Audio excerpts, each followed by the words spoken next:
This is day 7 of drawing a flower from a garden. Today is Lace Aloe. This succulent has been sitting beside me all week, quietly present on the table while I work through this series. By the final day, it started to bloom, and it feels right to end here, drawing something that's been supporting me in the background the whole time. At the base, the leaves form a tight rosette, deep green patterned with pale markers. That lace-like detail is where the plant gets its name. I start by just looking. The blooms don't open outwards. They hang, long and tubular, drooping gently from the tall stems, soft orange, touched with red, then fading to pale cream and yellow on the back, with thin green lines running upwards like veins, each flower tipping downwards as if it's letting gravity do the work. There's something to celebrate in this moment. After days of sitting still, it chooses this moment to unfold. That moment of looking and noticing always slows me down before I draw.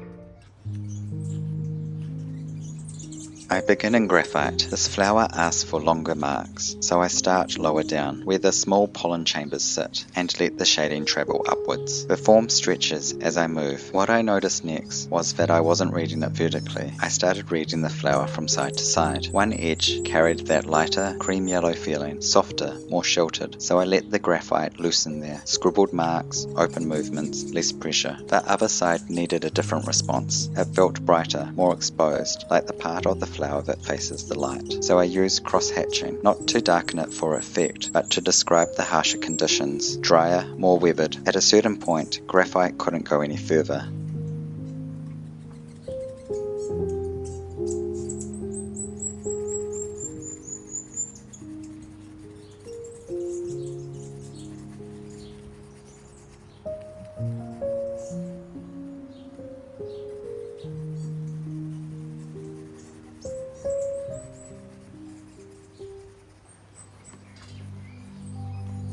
On the colour page, the form opens up. I keep the flower split, side to side, letting the colour do the separation this time. A soft wash moves across the whole shape first, just enough to hold the page together. Then I work with long strokes down the form, reds, orange, yellows, layered and blended that stretch the flower vertically, emphasising the tubular length. One side stays warmer, brighter, catching more light. The other holds softer yellows, lighter, gentler. I move down into the pollen chambers, drawing them quietly before returning upwards again. Deeper purples and browns come in around the cap where the form pulls inwards, adding tension to the slight indentation before I round it out. The cap fills slowly. Half-moon strokes build volume without closing it off completely. Green and red lines run back through the body, suggesting those highlighted veins that catch the eye on the real flower. Ink comes in last. Cross-hatching settles on the warmer side. Scribbles soften the lighter edge, just enough to introduce contrast. Colour carries the length, and ink adds the meaning.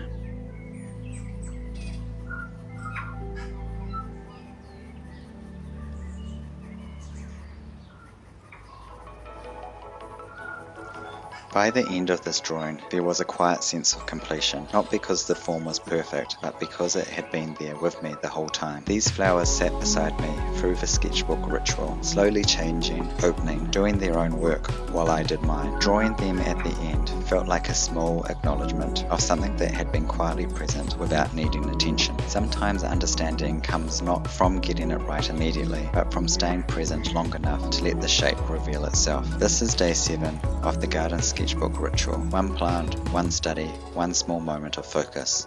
If this slow practice resonates, feel free to follow along. I'm quietly rebuilding my creative flow, one small moment at a time.